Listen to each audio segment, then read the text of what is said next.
Anyways, welcome to the PARAcast. I'm your host, Tomas the Boss Hernandez. That's right, we're here. We had a week off. Now it's a week on. That's right. You're with Dad this weekend. That's some Miyagi level crap right there. Week off, week on. Week Week off, on, week on. week off. Week on, week off. If only clapping your hands and rubbing them together would heal the most tragic ligament injuries that you could ever get. Like, because doesn't he do? He gets there and like Daniel gets his leg. I don't know. He gets swept on his leg or something. Well, how does Daniel hurt his leg at the end? An illegal sweep, and then you realize like a sweep's like nothing, like no one cares about a sweep, but like they got to write something in the script. And he slaps his hand together and he does the Miyagi touch, and then the Miyagi touch like somehow cures everything. I don't think it's true. We need the mysticism. Anyway, joining us tonight, a little truth serum never hurt anybody. It's Steve Koski. Is that what we're calling it now? Truth serum?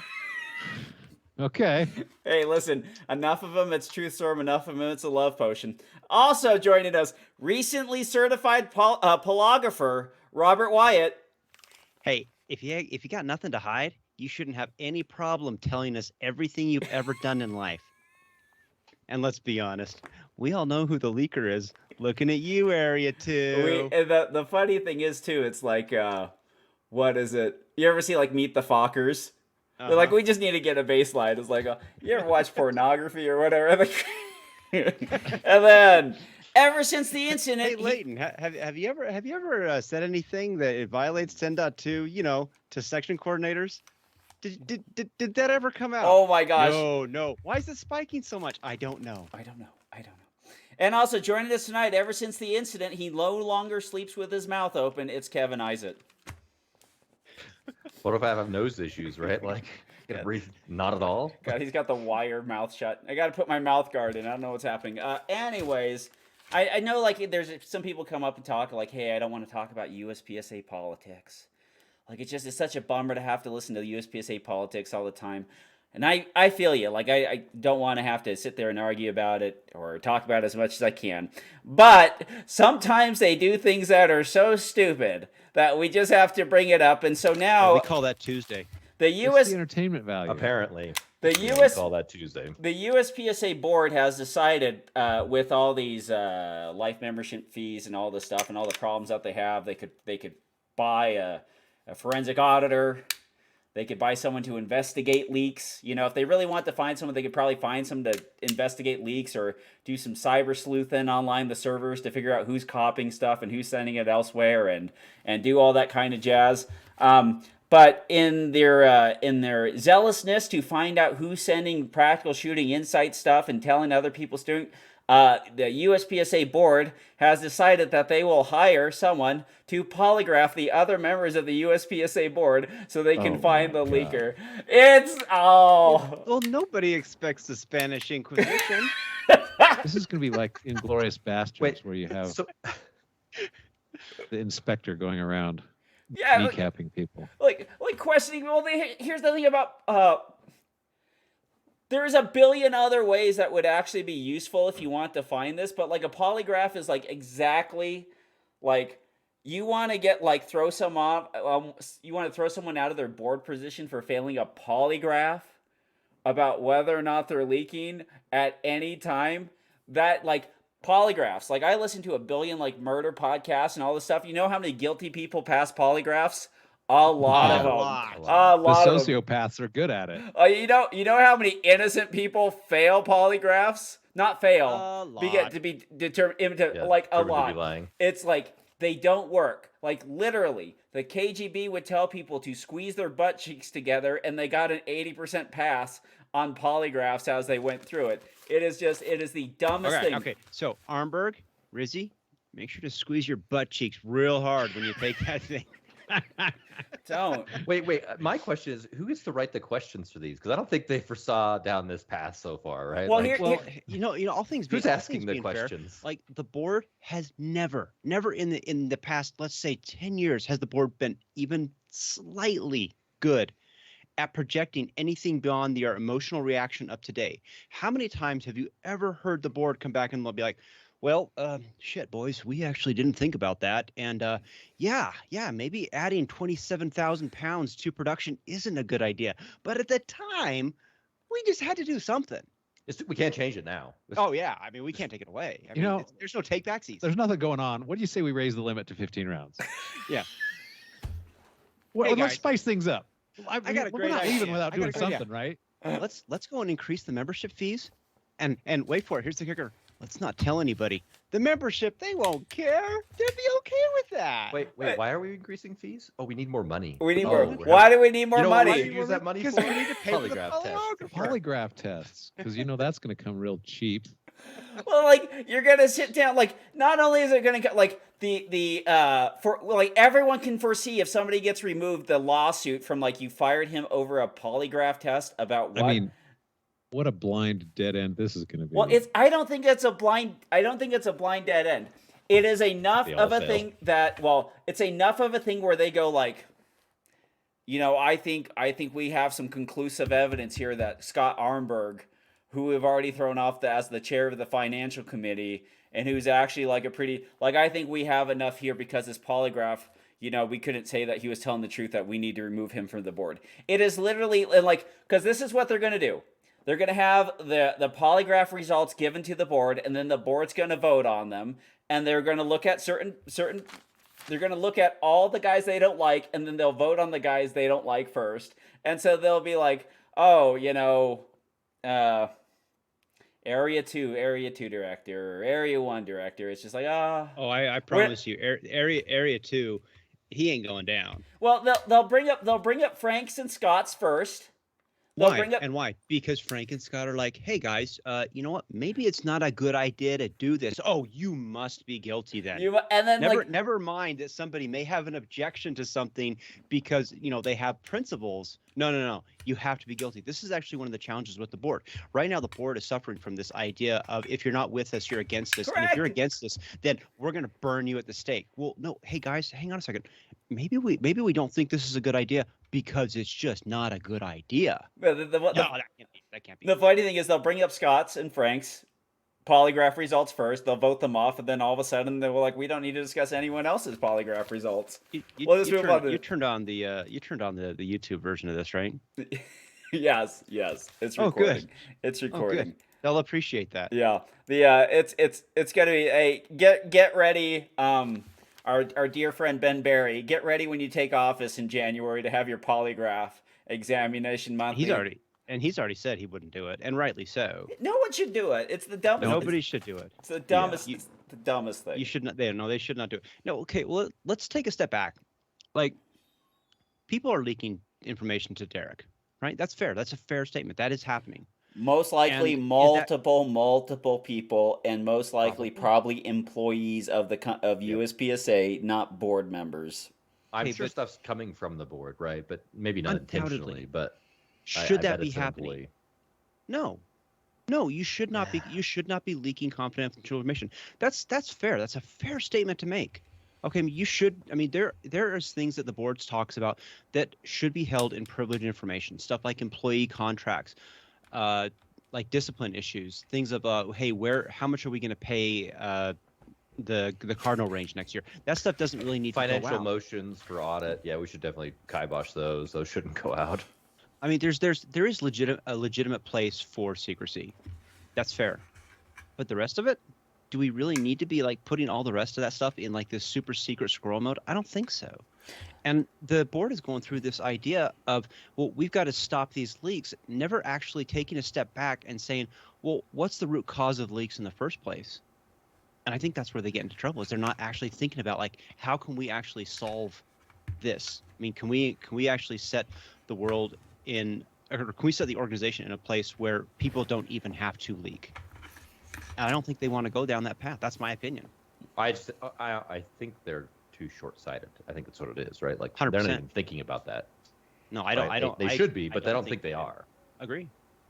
I can't wait to find out in like 2 years that like let's say Lighten or Ted like logged into an email on somebody's computer and hasn't changed their password in 5 years, or somebody was able to log into the back end of the USPSA.org website, and like that's your most common cause. Somebody has some admin password and is able to go into the back end of the USPSA website and literally pull stuff. And like, if you're listening to me, guys, and all of a sudden like they just changed the password and there's no more PSI, it's just like, you guys are morons.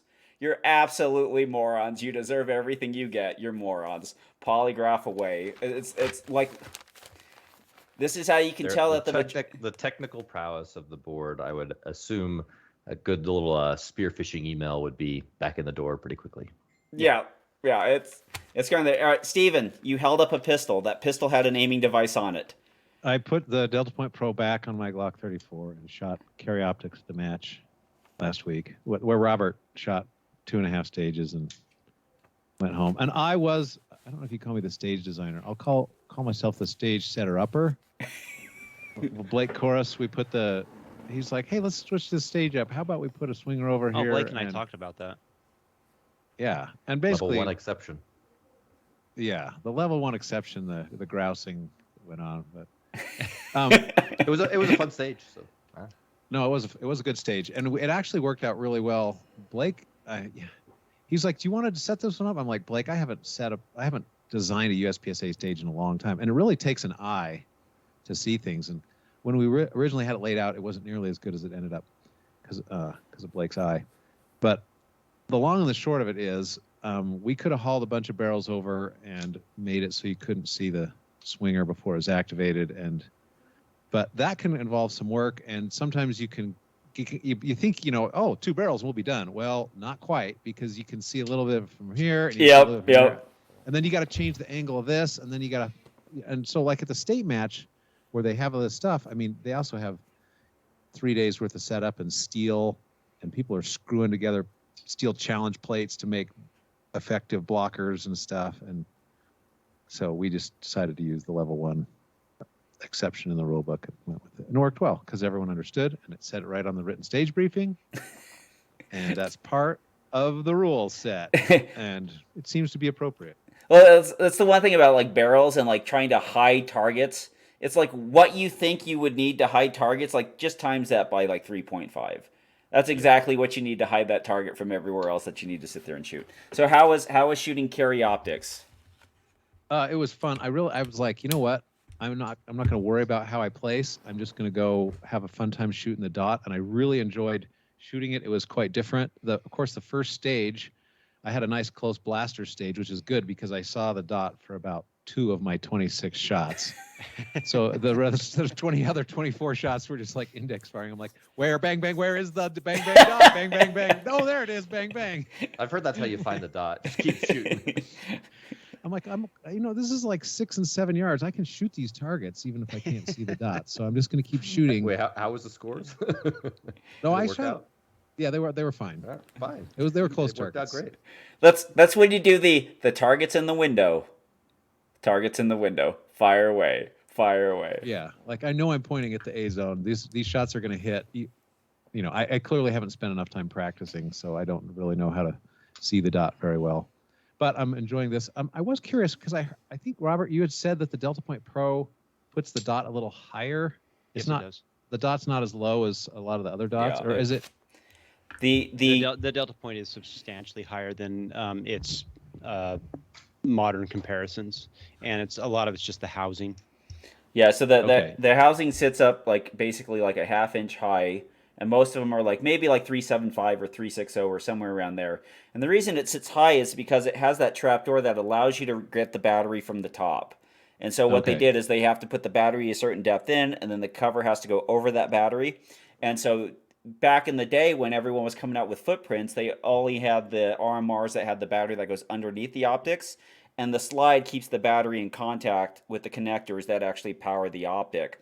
And Delta Point saw that as, we can make this slightly taller and then way more easy to change out the batteries. On these other sites, if you change a battery, do you have to re-sight the gun in?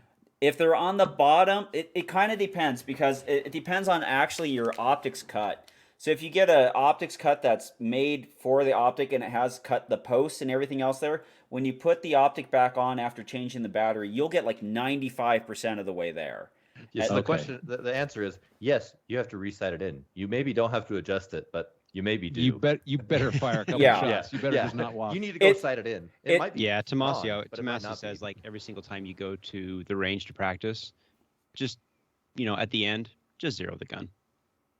Yeah, just zero it. It's probably as off as changing your load from like a 115 to 147. Like if you make that kind of change, you're in like, but instead of it being like a vertical change, it could also be like a horizontal change. Yeah, okay. So it'd be advantageous to do it. But a lot of them now, like the Hollow Suns, have side loading. Everyone either has a top loading or a side loading batteries. The only ones I think that are still on the bottom end are the RMRs, the new RMRs and the previous RMRs, which are remove the optic, have the battery underneath. But those are generally 2.5-year battery lives. So I'm thinking about getting the SRO or whatever you guys recommend is the hot new thing. No, the SRO just works. There's a lot of great optics out there. The SRO just works.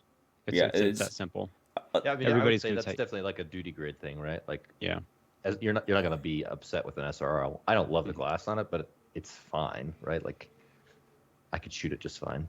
Do you sit there while you're shooting a stage and being like, man, I'm shooting these targets really good, but man, that glass sucks. Exactly. I mean, it's I think that all the time. I don't know what you're talking about. That's my problem. Man, the green tint here just is it's just throwing everything off. Like I personally love the Delta Point Pro.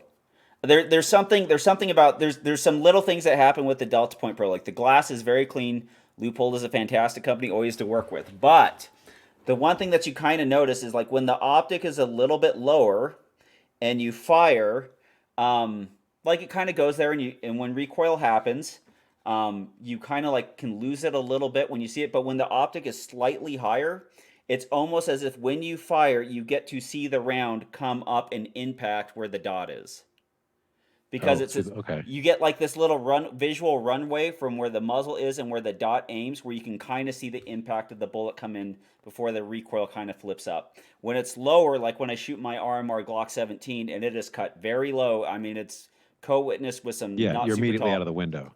Yeah, you fire and like it's like an iron sight. It's like you don't really see the bullet track up. But like if you have like a rifle and the optic is somewhat tall, like on an AR-15, like an EOTech or something like that, and you fire, sometimes you can actually see the impact of it as the gun starts to lift.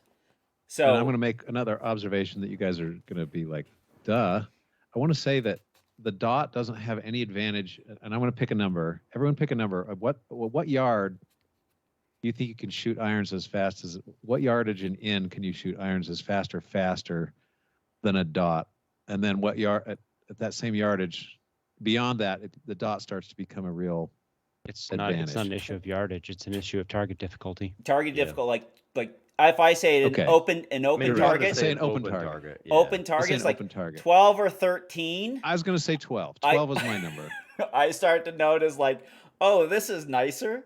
Like honestly, like the carry optics advantage when you go shooting carry optics has very little to do with the dot, but it has a whole lot to do with the gigantic bucket of ammunition you have in the gun. It's like this is great. Like it's just like I'm gonna get over here in these last 6, I'm gonna load for it when I have this gigantic opening in the stage to load.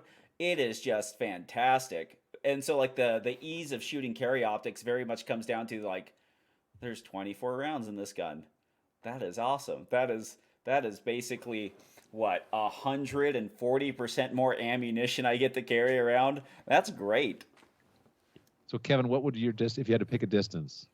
I was thinking probably like 10-ish, right? Okay. Open target, yeah, I'd probably say 10. I mean, but okay, I'd say I'm far off of being an iron shooter, right? Like I shot limited like 8 years ago or something like that, but since then I've been optics, so I may not be a great gauge. So somewhere between 10 and 15 yards is where the dot starts to give you a significant advantage past that distance. Well, and the other thing is like in that 10 or 12 yards, it kind of does something for you too. It's like when you shoot irons, you kind of don't realize like if I want to aim for the A zone, like I can pick upper A zone or lower A zone, but with the dot I can pick because I get to see so much above or below the target, I get to pick upper it's third just of the A zone, more middle. precise. Yeah. Even at small, even at shorter distance. Well, I think it's the case where you're, sub 10 yards until you're practiced up. The dot could be detrimental, right? Like you're letting too much information. Like you're like, oh, I need to dial this in perfect, right? And so until you understand that, the dot squiggling around in the A zone is fine, then you could actually be a detriment. Yeah, it's literally because the gun, when you see the dot, is aimed. Iron sights, when you see the iron sights, doesn't mean they are aimed, but you can kind of configure where they're going, right? They're just this means if they're kind of like, kind of like this, and I'm pointing at like you guys or whatever, it's just like, it's kind of hit Kevin's left shoulder, send it. But when you see the dot and you see the dot on the target, the gun is now aimed at that part. And so like you start aiming when aiming is not necessary because the aiming solution solves itself faster. Yeah, you definitely have to. You've got to develop what an acceptable sight picture is, right? Which is very different. When they're that close, it's just like don't see the dot. Well, yeah. Well, just like you found out, Steve, right? Like you didn't really need to see the dot, right? As a seasoned shooter, you've got a good enough firearm index, right? Maybe not a good red dot index, but a firearm index to say, well, the target's right there. I don't really need to aim. So you saw what you needed to see, right? Is that optimal? I don't know, maybe not, but clearly the hits worked out, right? So it's kind of that fine, different skills for different ranges. Yeah. Right. And I'm starting to learn Robert's whole, you got shoot the blur, like the thing squiggling, striping across the thing, bang, stripe, bang, okay. I'm not going to wait any longer. When you see it cross the area in which you would like to shoot, feel free to press the trigger, because when the dot's there, it's aimed. The gun is aimed. Anyway, I went out there and I shot with Nate Osborne, and Alex went yesterday. We went out there and screwed around, and I brought my PX4 Storm Compact, and Alex left with it, and I left with the PX4 lives. Yeah, lives in Alex's hand because I traded Alex for this LEM P30, and I like these things. Still have a Storm though, right? I still have. Your last one. I still have another one, and I showed this to Mike, and Mike's handling, and he's shooting. He's like dry fire. He goes, "Oh, I like this. This is pretty nice." He's like, "That's the 9mm version. Here's the 45 version. It's a Heckler & Koch P30, full size P30 LEM. So it's got H&K's weird trigger where it's basically a single action trigger with half the hammers cocked on the bottom. So you get all the advantages of a double action, and then it just fires like a Glock trigger. And so you just think of it as a Glock trigger, it'll be fine. But I was just showing Mike the differences between a 9mm pistol design and a 45 caliber pistol design, basically in the same size of a firearm. And so they're big. So pretty happy with it. I went out there and we were out there shooting drills, and me and Kevin shot this one drill last week while we were helping Jared with his class, which was like fire 10 shots at 7 yards in under 4 seconds, and Kevin did it into a B8. Into a B8 target, and Kevin black of the B8. Kevin kept it all in the black of the B8 and walked away with the patch, and I tried it from concealment and shot it in like 404 and didn't walk away with the patch. But I had concealment. But anyways. Excuses. So we went out there and shot. I was actually super happy about that because I hadn't shot all day in that class, right? Like I just had bullets in my mag, and Jared's like, "You want to do this?" I'm like, "Sure." See how we go, and go do 10 shots in 3.51 seconds, all in the black at 7 yards. I was like, we were doing 2 chances for the class, and I'm like, "That's good. One's fine. I don't need to try for better." But I shot this great, and Alex shot my PX4 better, and so it's like, there's a home for yours, and here's a home for me, and HK blasters. Plus, he gave you $150 cash, right? No, because of the Thomas Nelson heritage of the PX4. Well, I told him, I was championship heritage. I did the trigger job on it, and he was like, we were talking about. So you gave him money? Yeah. If you took how much to return this to stock condition? So if you took what I had in the gun and what I actually put into it and stuff like that, it would come out. I would be on the other end of the deal. But the funny thing is, we were talking about sending it to Langdon, and it was just like, tell them not to touch the trigger. Like, don't touch the trigger, because I got those PX4 triggers exactly the way they should be. Do not touch them. Anyways, Robert.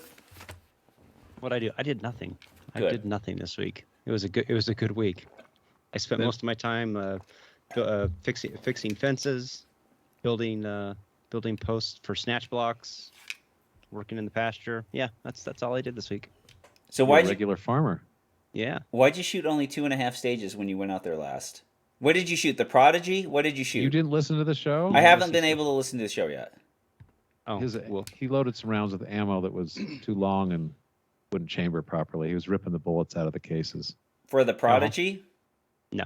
For the no, CZ? for the CZ. Easy. For the CZ. Damn Europeans. Damn Europeans. Well, the I Springfield's think not Robert that, didn't is want actually to not shoot. that much better. That must be it. That must Well, I think you had what, like 4 people off your ammo, and you're like, I'm leaving. I'm leaving. I don't He need wanted this to go to match. the pasture. That's right. be it. Well, I literally maybe did you actually maybe drive you home needed and went to. I to don't know if the. I wanted to, but No, I literally did drive home and actually went straight to the pasture and was working all day in there. And I continued all week.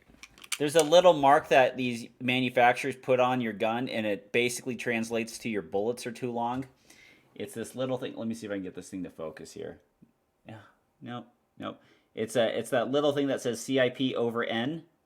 That means your bullets are too long. So shorten up your bullets because it's not a SAMI spec. Well, that's the thing, dude. I talked about that on the show, which I appreciate you not listening to. I'm sorry, Robert. I'm sorry. That's okay. You woo me. My heart broke a little. No, it was my fault. It was 100% my fault. I had some bullets that were left over that I pulled off price table or something like that, and I ran out of my gallants, and I didn't have any. And so I just like, I'm just going to throw these in there. And I'm like, 135 is 135. I generally know who they're all made by, failing to remember that gallants were actually by a unique manufacturer. And so I just threw them in. I'm like, these will work. And by the second stage, it was very patently obvious they would not work. And I was just like, I'm done. I got shit to do. I'm going home.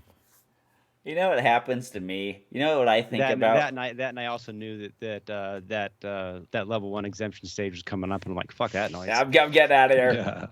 Yeah. The thing is, I mean, Steve, I talked to Blake about that a little bit. He sent me an email, and I get it.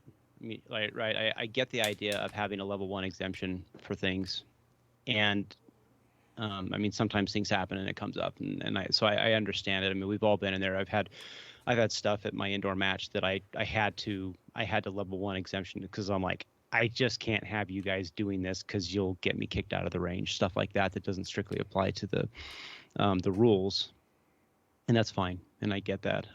I'm generally against the idea of doing it from the perspective of convenience. I might build a better stage. Not entirely that way, but that's just kind of how I look at it. But no, I think it's fine. I mean, at the end of the day, I talked to Leo about this.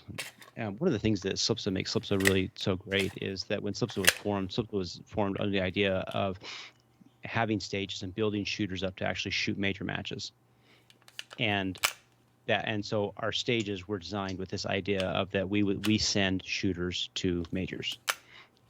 And so you always if you look at it from that perspective, I'm like, functionally, I mean, that's what every club should always be thinking of. Are our stages going to train our shooters so that if they show up to a major match, to a nationals level match, they're not going to go in there and feel like they've just been walked all over? Because there's a lot of places like down in California that they basically put 27 open targets and just say, you know, good luck, go with God, and they rip the splits, but then they show up and there's partials on something and show up like, to nationals. What the hell happened? Partials everywhere.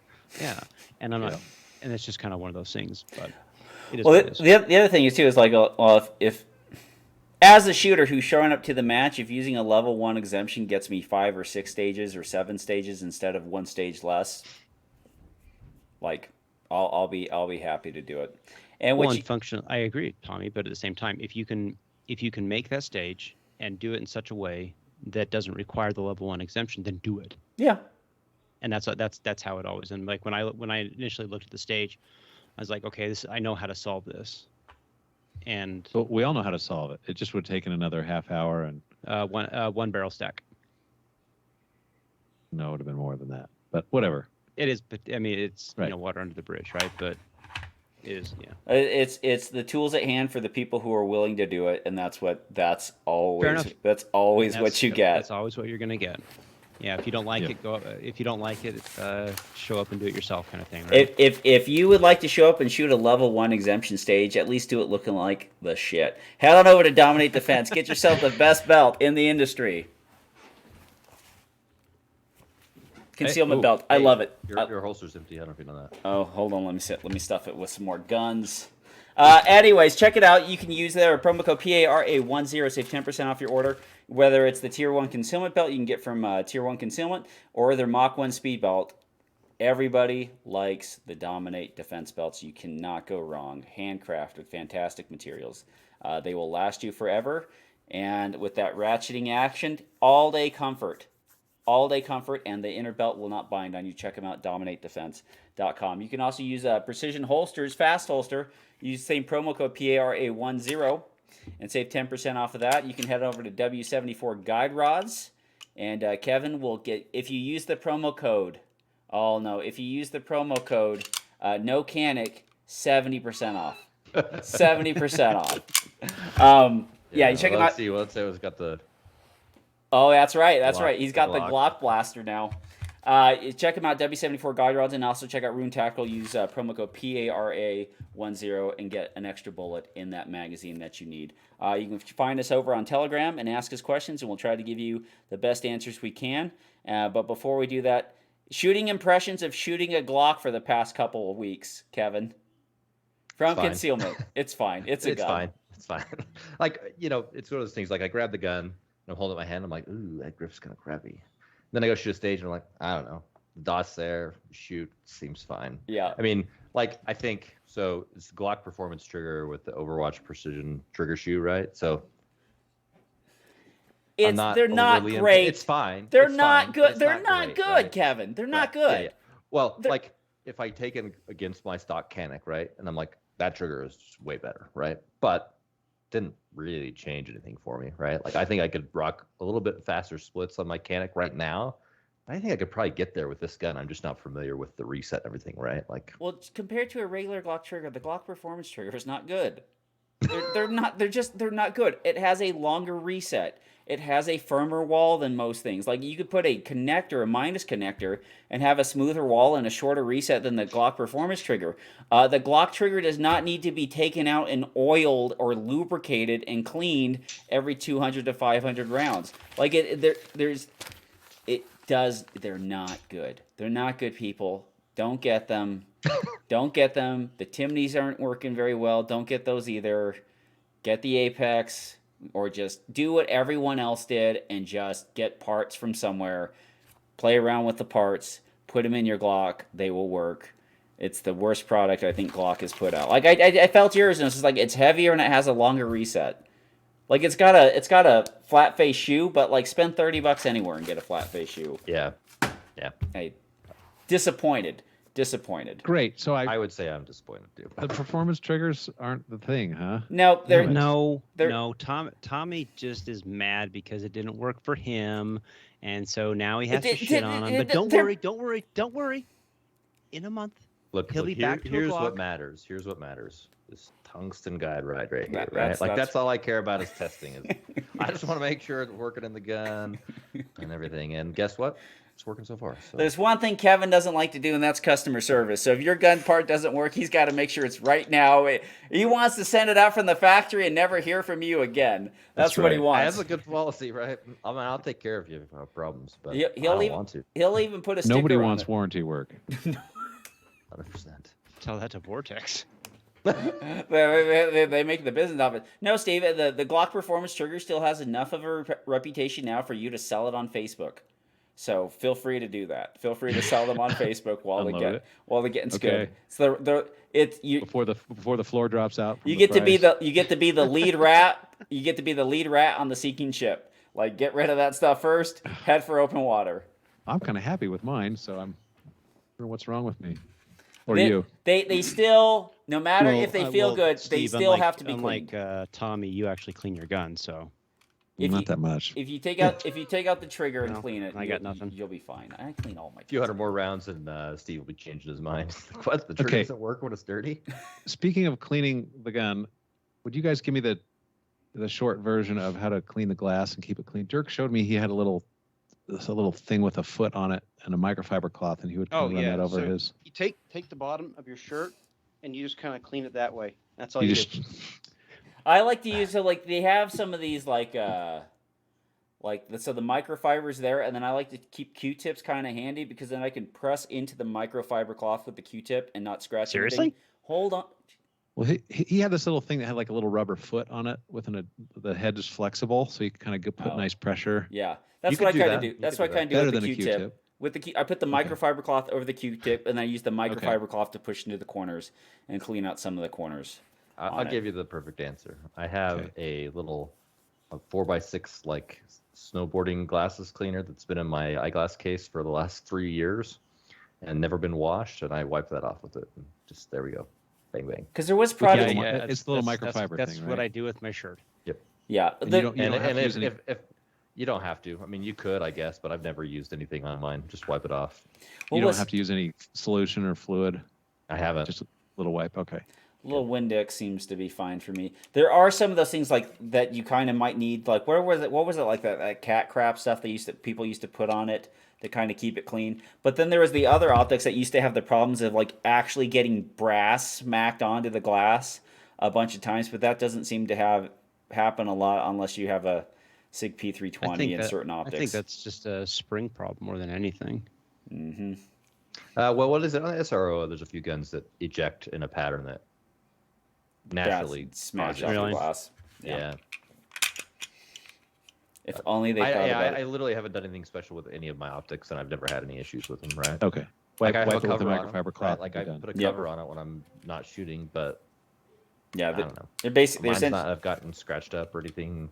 I don't know. the worst thing I kind of run into is when I'm cleaning something and I get something on the emitter, and that seems to be like the hardest thing to kind of get that emitter kind of cleaned off and project the. That's dot why I clearly. don't put any solution on there.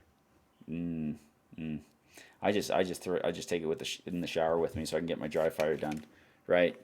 Always be practicing. You got to get Well, this. you need to Actually, have a so shower this is gun. what we're talking about. So running the Closed emitter? 507 EPS. The EPS, yeah, the EPS closed emitter seems good. For a carry option, right? Like I don't know, I don't think it's a good competition option, but closed emitter seems great for carry option. Yep.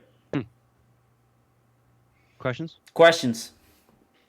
All right. I got a question for Kevin, since he shit all over the other optics that I have, and I'm considering what The should I Delta get? Point Pro is the best optic. Well, no, I actually had a question for that, right? Like, why do you want to switch from the Delta Point Pro? Like, I don't think there's anything wrong with it.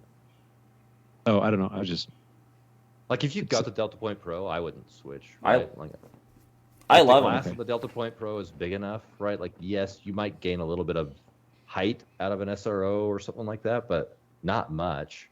And like, some people don't like the actuation of the Delta Point, but it's not a reason to switch out, right? Oh, Unless you're looking for something. Point sucks. Shut up. You're the one that recommended it to all of us first. Shut No, up. I mean You're- by comparison, you know exactly what I'm talking about. It does. Yeah, the button kinda suck. location isn't great. the It's button not great, location's it's fine. The button location It's a sucks. good optic. I have 4 or 5 of them. They're great optics, but I can rarely tell you having to do the complete up down cycle of them is just dumb. You turn it on to max. In a bright sunlight, the max is perfectly fine. The 6 MOA dot in the emitter gives you a beautiful round dot. It's got great glass on it, and it uses M4 screws to mount it into the slide. And you can get M4 screws anywhere, and they're thick enough screws that you can actually get a really decent steel screw that you can't basically you can torque it to 15 inch-pounds and it's still going to be fine.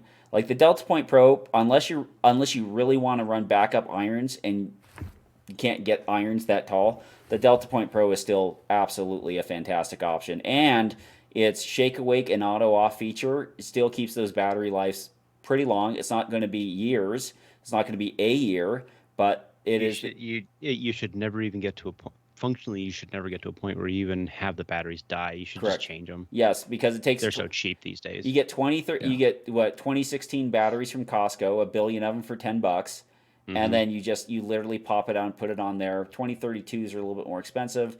The side loading stuff's not as easy, but like the Delta Point Pro, there is nothing wrong with the Delta I Point wouldn't Pro. change. There's nothing wrong there unless you were Yeah. looking for something, right? Like I switched from a Vortex to the SIGs. There's something wrong there. And I looked at the SROs, right? Like I just didn't love the glass in the SRO, so that's why I went with the SIG. It was clear. They've been good for me.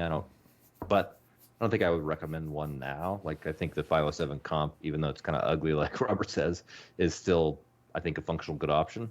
But again, I Delta Point's great. You have it, right? Like I'd use it. Okay. It's hard. I mean, with the 507, it's really hard to shoot that and then go to an SRO because the dot is just so much damn bigger. Yeah. And it just picks up way fast. There's no doubt about that. I mean, the SRO is awesome because this is me. I mean, I break stuff, and knock on wood, I haven't broke one of those yet. There's something to be said for a reliable optic. It may not have the best glass or the best dot, but if the damn thing just keeps working, gosh, that sure means a lot. But I really think the Delta Point's right there with it now, right? Oh, Like they went through a few 100%. quirks with like their the 6 battery MOA contacts and fixed that stuff, but big they time. fixed a bunch of that. Yeah, Yeah. the And Delta. the one I have is like the 3rd generation. Yeah, Just stick with it. Stick with it. It's the great thing about the one thing is like that wins you over with Loophole is you call Loophole, they've memorized your number. It takes you 40 seconds. They don't ask you any questions. They'll give you anything you want out of the catalog. Like they are awesome, and you need new screws to mount your Delta Point. They're going to ask you how many you want. Can you send me 8?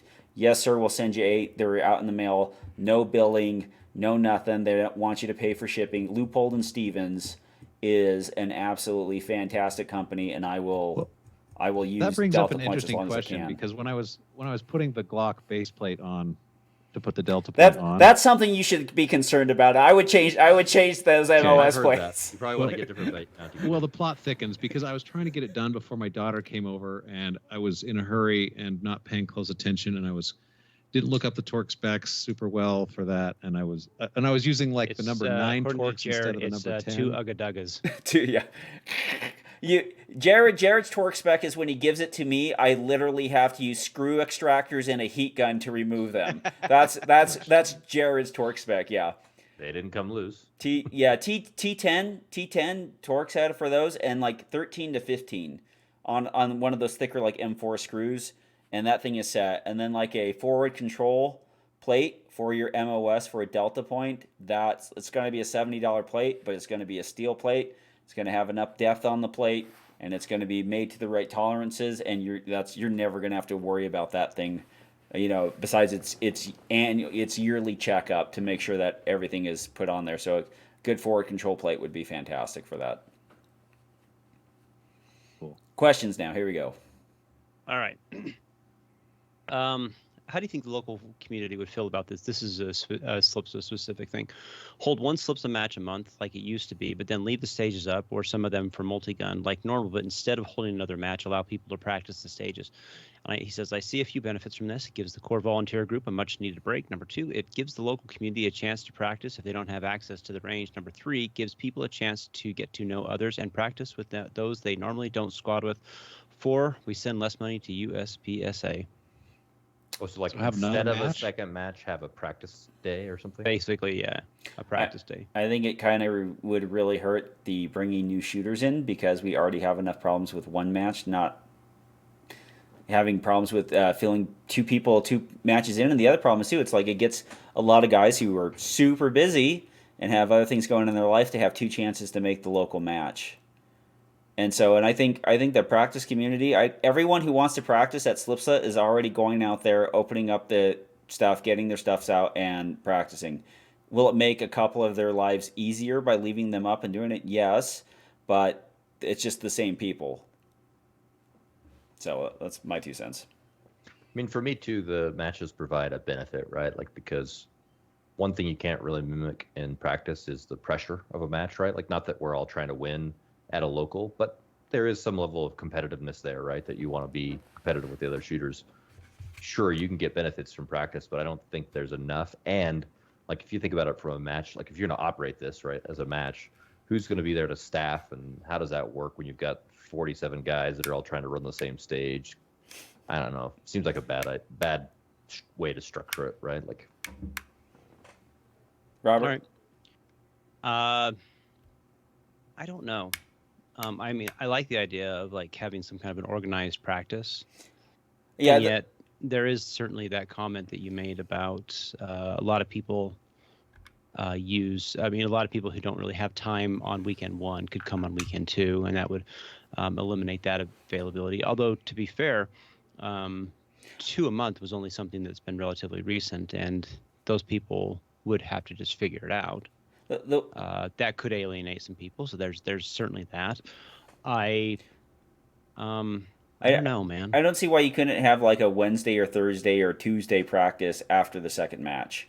And Because in the middle of the week, a lot of people have jobs that are taking up their time to much greater hours than you would normally have during the daylight session. So by the time you get there, you basically have an hour to try and get something done. Yeah, and the stages would already be sunset. The stages would already be up, and it would be kind of beneficial to them, especially if they wanted to put them away later or another day. But I think if people want to elect to put stages away and leave them up for their practices, I think the club should be very helpful to those people. It's like, I leave this stage up. I'm going to come over here. I'm going to work on it Tuesday night. I will put it away, and then that person basically is accountable for putting that stage away.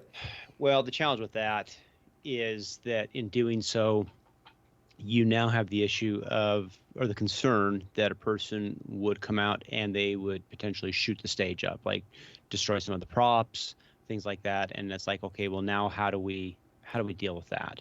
I mean, you have the honor system. Hey, tell us that you destroyed our stuff, but we all know how far the honor system goes with most people. And you know what you need? Polygraph. There you go. Hey, whoever said that HQ wasn't like passing down good ideas? You come to the match on Saturday, you just step into the polygraph booth. It's totally legit. Legit. All right, let's see. From Alex Went, under what circumstances would you carry a 22 long rifle, 32 ACP, 380 ACP, or a 38 special? Should USPSA add a 22 division? I would carry one of those when I couldn't carry a gun. That's my thought. Like, believe me, a lot of people have been marked from people not carrying guns. Where they were carrying 22, 32s and stuff like that. I was kind of. Where is it? Oh, go ahead, sorry. I was just jumping down there. So like, Beretta had these rebates on these 30, 32, 32 caliber cheetahs. They also had the 22s, dude. Yeah, the tip up barrels, and those things are pretty reliable. And like, the one thing of like having a small pocket handgun like that's double action, also has a manual safety, and has like 6 or 7 shots of 32 ACP. Like, that's very appealing because you don't have the reliability issues that you have with 22s. No matter what 22 you have, there is some ammo somewhere on some day of the week that it's not going to run. And like a 32 center fired cartridge out of a small gun like that would be pretty nice, and it'd be pretty flat. And like, you're talking about pistols that are, 2/3 the size of a cell phone. So I think those would be pretty handy to sit there and carry around, especially when you're getting like the bike shorts out. So I know a guy who is carrying a 22 LCP on a bike run, and then he was attacked by a moose. And what did he do with his 22? He just ran away. Okay.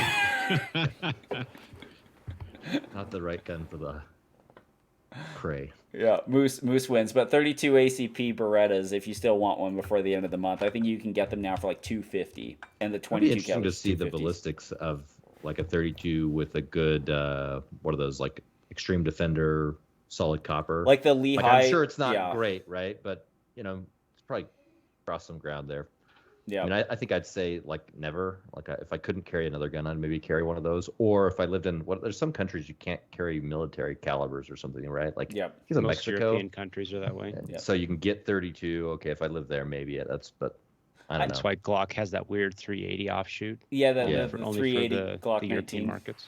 I just want one that has, I want a gold 3032 Cheetah, and I want it hooked onto a gold chain as a necklace. And so I could just pull it out and just go tat, tat, tat, tat, tat. That's what I need. I'll be like Frodo, but armed with the Ring of Power. Anyways, next question. Should USPSA add a 22 division? No. No. I You don't. got that in Steel Challenge. It introduces way too many problems for Steel, like It, falling Steel. Problems for steel, and it makes it more accessible for children. And having a couple kids at the range at a time is like that can be manageable. People can look at them and stuff like this. But there's a certain age limit that allows people to shoot PCC or a 9mm handgun, which is like the right amount of like strength for that person, and then they get to a like Cubs Boy Scout age, kind of like 12, 13, 11, that you can kind of have them around. But I think when you get to a 22 division, you're going to increase the stage times, you're going to decrease the safety, and then you're also going to have to worry about kids doing other things because kids are not good at doing the rules. And what they like to do is like go and climb on things and like Climb up berms. climb up berms, run up berms, go over here, go over there, go take their gun if they're in charge of their gun, or walk down, or like hide behind a barrel and during taping. And so like just for the safety aspects of it, I Yeah. don't I'm want with 22. I Kevin. don't. The Steel I don't. I Challenge is don't. I great don't in agree with you on that, Tommy. Go ahead, tell me why. Well, because I've had a kid come out. He's like 10, 11 or something like that. To now 2 of my USPSA matches, and he shoots that Glock. What is it? The Glock 44, whatever, that little 22 version of it. Yeah, the Glock 22 And- is a 40 caliber. The 44 is a 22 caliber. Yeah. Amazing how that works. And no, I mean they called me early and said, "Hey, is this gonna be a problem?" And I'm like, "No, bring him out. Let him come out and try it. This is my indoor match. I don't have any falling steel, so it's not like that's gonna be an issue." But the kid came out and he took the new shooter introduction and he listened, and he was very, very safe, and he had excellent gun handling. He kept it safe. And so the next time he's like, "Can I still shoot this thing, or do I need to go to a 9mm?" And I'm like, "Well, if you come to my match, you can shoot the 22. But as soon as you go to like SLPSA, a proper level 1 match, they're going to want you shooting 9mm because you'll see steel and stuff there." And he's like, "I understand that." But it got him there. Yeah. And it got him excited. And the idea of children running around the range and climbing up on berms, I understand that. That's an education issue. And it's something that we should work towards. Now, do I think that we should create a division? Absolutely not. I think But I what do Robert's really understand saying is he wants a level 1 exception. He wants a level 0 exemption. Well, I do have the irony's not lost on me that I have that, and I've told that I've openly told people that yeah, I do things at that indoor match that aren't within the confines of the rule. And so I understand that. But SLPSA, but I've always said that indoor match is a training ground for the real match, which is SLPSA. Just like SLPSA is a training ground for the state matches, right, Robert?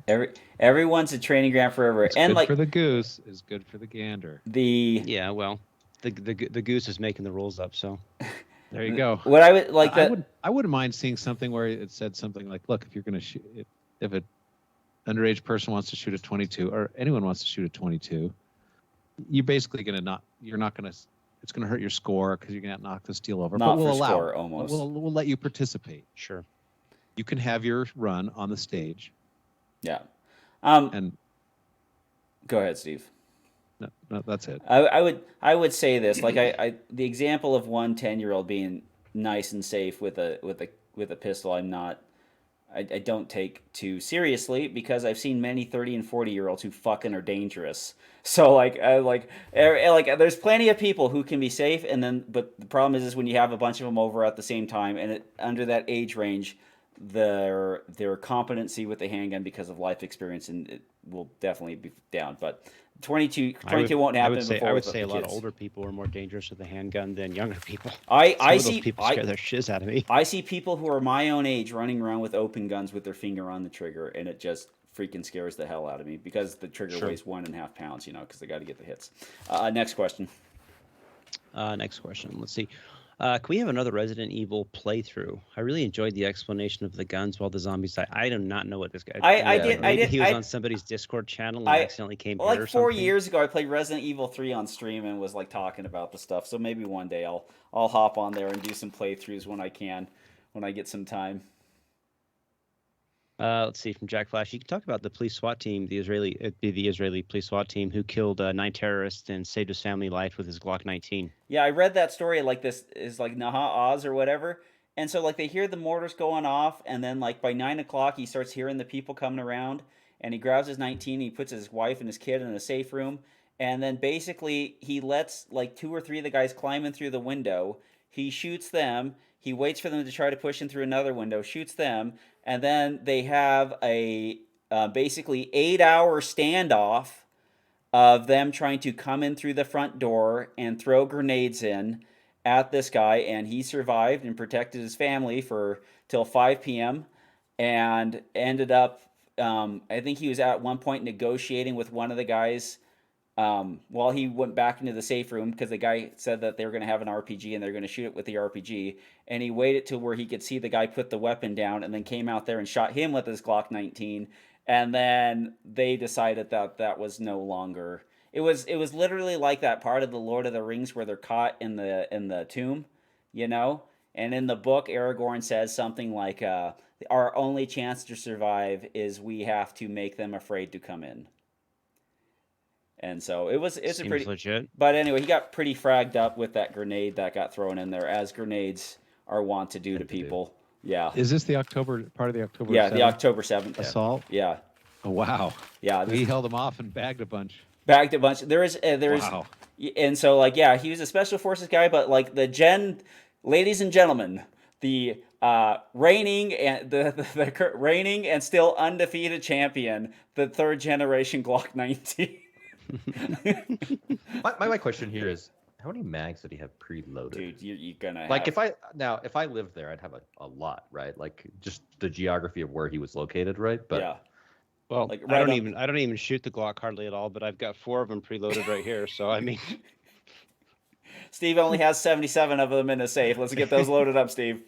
you think those will last you 8 hours, or Well, some more? the crazy thing about that is like, no, these are just so I can get to the rest of the guns. when I was reading the stories, like they had the mortar attacks at like 6:30 and they went on, so he probably had time to like grab a bunch of them and just be like, hey, there could be something that's happening. But like that's a lot of vigilance to have a gun out there and be ready, and you just have a pistol. Like that is rough stuff. Anyways, it's a good story. The question is, was he doing the IDPA tactical reload, or was he I just would speedloading those? I bad would boys? be I'd be tack and reloading those things. I'd be like, tack reload. This one's got 5. This one's in the back pocket. This one's got what? Like, you're literally like, when we shoot 3 targets in USPSA, we like sometimes we'll still shoot more than that are required. Like when you poke holes with people in pistols, they don't kind of act like they've been poked holes in are going to die. You see all those shootings where they get shot 3 times, and then the guy's like, he's got a gun, and he's running away, and then it's just like, oh, the steam's out of the choo-choo, and then he like falls over, and then like you see those guys who like attack clerks, and then they get stabbed. Like the clerk has to fight them off and stab them, and they're still able to jump and run over stuff and get out there. But they like the stabbing does more damage than the bullets. Like it's like you are plugging away like 5 each. Sly lock reload. Stick that X mag in there. Like that would be nuts. It'd be nuts. From Sean Edmonds, talk about the active shooter that dumps his car and eventually is found with a self-inflicted gunshot wound in a dumpster where he used to work. That was this is the main thing. Yeah, so they found his car like the day later, and then like they just couldn't find him anywhere. And I knew that they were doing like maritime searches for him, thinking that he had run out there, and he just what is it? The number one thing in finding people, people go to where they know, and so they'll just go to where they know. And he went to his work and went to the dumpster and shot himself there. I mean, we'll see how it shakes out, right? Like, I think the information's still, if we ever Yeah. get it all, right? Like, because I actually heard some reports that there was multiple wounds to the head. So, I don't know. Seems weird, but He got Hillaried. Nope. Maybe. Nope. Binary trigger. seems unlikely. Binary trigger. It's a binary trigger. That could be. Could be. Let's see. Do we got any others? Let's see here. No, I think that's probably it. Oh, one last one from Moisha. Well, can I get opinions for a target time? Subcompact with a dot and a light. Draw draw from the 4 o'clock position, from concealment, disengage manual safety, switch on a light, hit an A zone 5 to 7 yards, and scroll down through it. He's using a SIG 365 XL. It's a good time for that, doing all that stuff. So the safety and the light switch The light. should not take very much more time because you can do those while you're doing other things. Like when you get the gun, you start presenting out. One thumb deactivates the safety, the other thumb turns on the light. But like I've always kind of thought like a 120 draw with a hit where you intended to hit is like the standard. Because like a 1 second concealment draw is very fast, but pushing that speed, it's like you could get A zone, but I couldn't really shoot an A box. I mean a head box consistently. But like that 120-ish time from concealment, I think is like a pretty good standard to work towards, turning all that stuff on and making an aim shot. But all that stuff should be turning on as you are aiming to make that shot in the presentation. And Yeah. Go ahead, Kevin. I think the safety is a non, like you're gonna have to practice it a bit, I guess, to get that index, but it's something you shouldn't even be thinking about. The light, I think, actually will take a little bit more. Because if I just play, and I've never done this, right? If I can activate with my finger, it's locked out, right? But I can activate with my finger, so you could do that as a draw motion. So I think your time is probably right there, Tom, right? Like I mean, maybe there's a little bit you could give for that, but it's going to be a very a skill that will deteriorate, right? Yeah. Like you're going to have to practice this a lot to keep your index in place to do all those actions. Like safety, again, I don't think it's a non-issue. The light, to me, is something you're going to have to practice. It's almost as if we should be practicing drawing on our concealment gun, drawing and turning on the light as one fluid motion all the time. And if we didn't need the light, then we would let go of the light, because it seems like every time we shoot a night match or do something else where I have to do it, it is like a conscious step to do this draw, now turn on the light. So well, and doing that in that time standard, right? Like I think you could do that, right? You could think through it. It's not so complex that you couldn't think through it, and the mechanism of your hand movement isn't that complex. But to do it all under that, quick time, well, you're not going to get there without a lot of practice. The other concept is you already identified the threat without using the flashlight, so you might not need to turn on the flashlight. Well, and at 5 to 7 yards, I feel pretty confident that you can Steve Koski it without seeing the dot. Yeah. I mean, Yeah. I mean, if I know there's a bad guy 5 to 7 yards, I could probably put something onto him really quick. Yeah, I mean the light thing. The lights are searching and identification tools. If you've already made the decision that you have to draw, you probably don't need the light, especially if you already have the ultimate night sight in the red dot. So I mean, I know it's a SIG, and so there's that concern. I mean, that it's going to go off when it shouldn't go off, blow up your hand, or blow up your hand now, or not fire when can you feel want like it to that. fire. There's that California club that just banned all SIGs from their range, which is it is what it is. I think like SWPL or something like that, like P320s or whatever. 320s at their range. You have a string of uncommanded fires, and everyone's all, let's get rid of it. Yeah. Meanwhile, Shadow 2 This is enough to raise an eyebrow. But I mean, As Shadow 2, the Shadow 2, you have to dick around with it and then do something unsafe after you've messed it. The P365 comes unsafe from the factory. They're saving you time. They're saving you the time. Like if you want to get like an Apex trigger in it and another frame or something else, and a manual safety, you can make those things mostly functional almost most of the time. Like 80% of the time, they'll be 80%. Like it's absolutely fantastic. Yeah, I guess I just don't understand the value of having a thumb safety on a striker fired gun, regardless. On the P365, right? On the P320, I don't. The M&P is good. Like the M&P is like a 1911. It's good and it makes no difference. And the 320s, when I had my M17, it made no difference. It was fine. But on those two particular pistols, yeah, if the striker's pre-cocked and it takes a 30-second of a travel to remove the firing pin block, I would, please, sir, I will take the manual safety. Like I would just find another gun. I mean, objectively, I think I would probably try and find another gun if I was that concerned about that situation. Yep. Yep. I mean, you could always do what apparently has worked for the Israelis for a long time and go with the Gen 3 Glock 19. The Gen 3 I Glock mean, 19, yep. 10 dead terrorists can't be wrong. I think there's possibly up to 15 of them that were shot. I mean, there's not companies that just make reliable firearms right out from the factory and don't have any issues ever. And, and honestly, like a Gen 5 Glock, or even a third gen Glock, like those guns are freaking. Well, I mean, but the thing that the 365 XL has is it has a high mag capacity, and so it holds like 12, 13 rounds, something like that.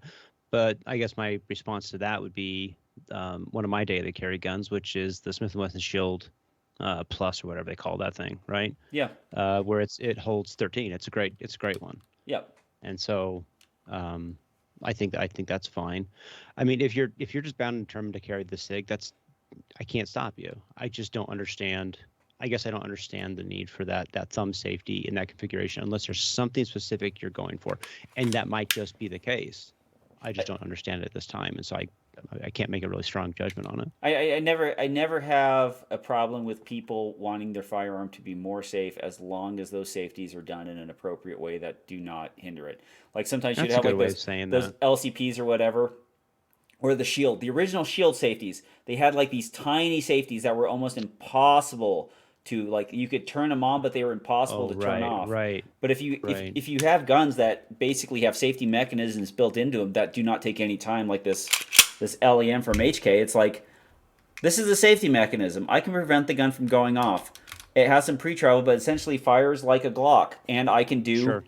I have the benefit of having a hammer on the back of the gun to set off primers. Like, there's a lot of safety things that can actually go in and make a gun not take any more time, but be completely like a prodigy.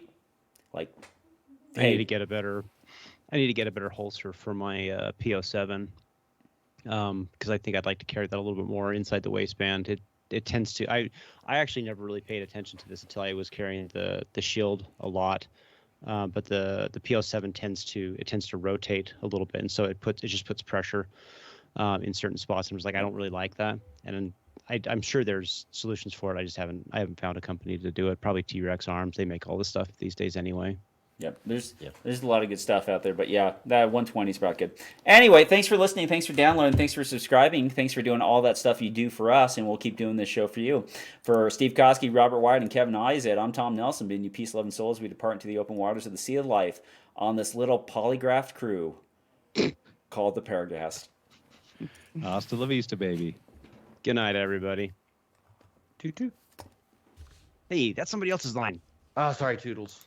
It's the ending.